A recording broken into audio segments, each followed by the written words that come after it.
Proses pemasangan Palm King Safety Toolbox.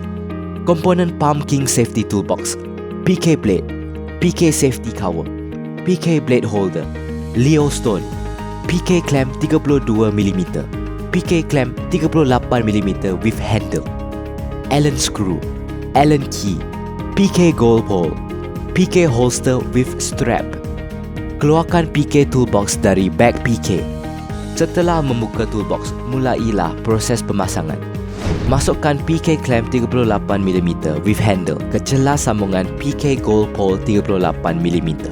Catatan 1. Jarak antara clamp with handle dan hujung galah harus minimum 1 cm. Catatan 2. Belahan pada galah harus disejajarkan dengan bukaan clamp with handle.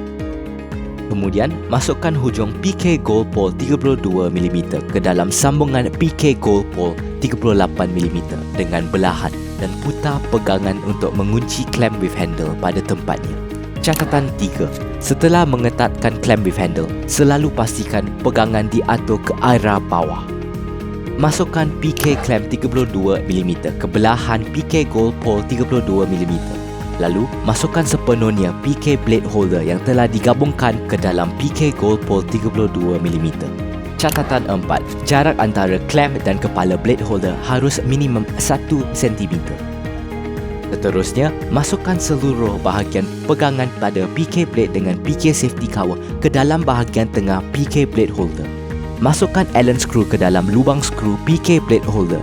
Ketatkan skru dengan Allen Key untuk membentuk struktur yang stabil, ketat dan padu untuk memastikan pisau tidak terlepas dari PK Blade Holder. Kemudian, ketatkan skru PK Clamp 32mm. Catatan 5. Bukaan clamp harus sejajar dengan sambungan PK Blade Holder dan belahan galah.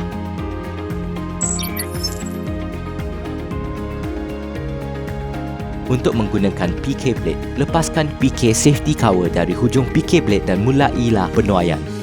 Bagi pergerakan sementara dari kebun ke kebun lain, pegang bahagian tengah atas PK Holster with strap dan masukkan PK Blade, kemudian ketatkan tali velcro untuk menghindari kecederaan dan memastikan keselamatan dari penuai.